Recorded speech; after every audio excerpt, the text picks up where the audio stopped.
ایمان اور نیک کام ہر شخص کے لیے ضروری ہے، چاہے وہ کسی پیغمبر کا کتنا ہی بڑا مقرب اور عزیز ہی کیوں نہ ہو۔ کفر اور برے کام اگر پیغمبر کی بیوی یا کوئی دوسرا عزیز بھی اختیار کرے گا تو اس کی سزا بھی اسے ضرور ملے گی۔ اسی لیے اللہ تعالیٰ نے ہمارے نبی کریم صلی اللہ علیہ وآلہ وسلم سے فرمایا، اے محبوب اپنے قریبی رشتہ داروں کو ڈراؤ۔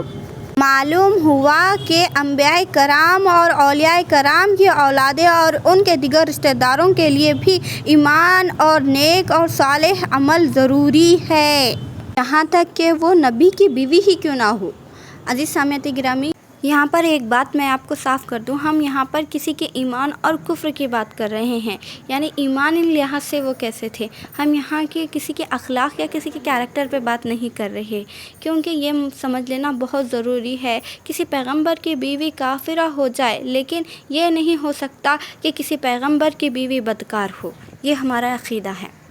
اور حضرت ابن عباس رضی اللہ تعالیٰ عنہ سے مروی ہے کہ کسی نبی کی بیوی بدکار نہیں ہو سکتی۔ ہم یہاں پہ بات کرنے والے ہیں ایمان کے لحاظ سے۔ آئیے ہم جانیں کہ وہ کون سے پیغمبر تھے جن کی بیوی کافرہ تھی۔ حضرت نوح علیہ السلام، جی ہاں وہی نوح علیہ السلام جن کی قوم پر طوفان کا عذاب آیا تھا۔ جب نوح علیہ السلام کی قوم پر طوفان کا عذاب آیا تو نوح علیہ السلام کو اللہ نے حکم دیا تھا کہ جو اللہ کی عبادت کرتا ہے، جو اللہ کا فرما بردار بندہ ہے، تم اسے اس کشتی میں سوار کر لینا۔ عزیز سامعین گرامی، یہ تو ہم نے سن رکھا ہے، آئیے میں آپ کو ایک اور چھوٹی سی حکایت اسی کے بارے میں سناؤں۔ جیسا کہ حضرت نوح علیہ السلام کو اللہ نے حکم دیا تھا، حضرت نوح علیہ السلام نے تمام اللہ کے برگزیدہ بندوں کو اس کشتی میں سوار کر لیا، لیکن آپ نے ایک بڑھیا سے وعدہ فرمایا تھا کہ جب طوفان آئے گا تو میں تم کو بھی اس کشتی میں لے لوں گا۔ مگر جب طوفان آیا تو حضرت نوح علیہ السلام کو اس بڑھیا کے متعلق خیال ہی نہ آیا۔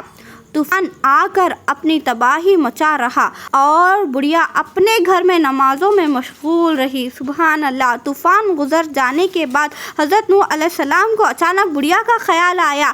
آپ کو بے حد افسوس ہوا۔ جب آپ اس کے مکان کے پاس سے گزرے تو دیکھتے ہیں کہ بڑھیا اپنے مکان میں موجود ہے اور عبادت میں مشغول ہے۔ آپ نے اس کو سلام کیا۔ بڑھیا بولی، کیا طوفان آ گیا؟ آپ نے فرمایا، طوفان تو آ کر چلا بھی گیا، کیا آپ کو خبر نہیں ہوئی؟ بڑھیا بولی، واقعی مجھے طوفان کے متعلق کوئی خبر ہی نہیں ہوئی، میں تو نمازوں میں مشغول تھی۔ سبحان اللہ۔ دیکھیے نمازوں کی کیا برکت ہے۔ خدا حسب و نسب نہیں دیکھتا، وہ تو ایمان دیکھتا ہے کہ کون کتنا ایمان پر ہے۔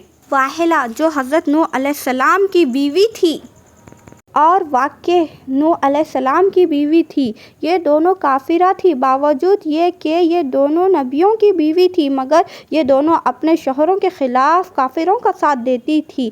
اور واحلہ اپنے قوم سے حضرت نوح علیہ السلام کے متعلق کہتی کہ وہ تو دیوانے ہو گئے ہیں، معاذ اللہ۔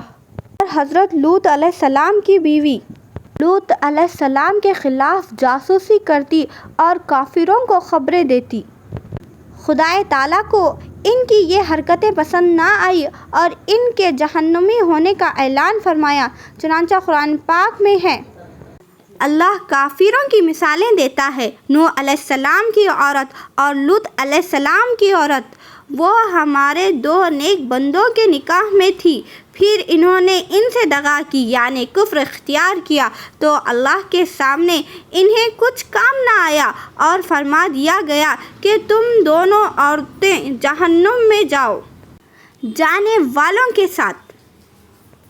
صدق اللہ العظیم، صدق رسول کریم۔ چنانچہ یہ دونوں کافرہ عورتیں اس دنیا میں کافروں کے ساتھ ہلاک ہو گئی اور نوح علیہ السلام کی بیوی طوفان میں غرق ہو گئی۔ وہ بڑھیا بچ گئی لیکن نوح علیہ السلام کی بیوی کیا ہے، طوفان میں غرق ہو گئی۔ اور لوط علیہ السلام کی بیوی بھی اسی آفت میں آ کر ہلاک ہو گئی، یعنی لوط علیہ السلام کی قوم پر جو عذاب نازل ہوا تھا اسی میں آ کر لوط علیہ السلام کی بیوی بھی ہلاک ہو گئی جو اس قوم پر آیا تھا۔ یہ دنیا میں ہوا، قیامت میں انہیں جہنمیوں کے ساتھ جہنم میں ڈالا جائے گا۔ اللہ اکبر۔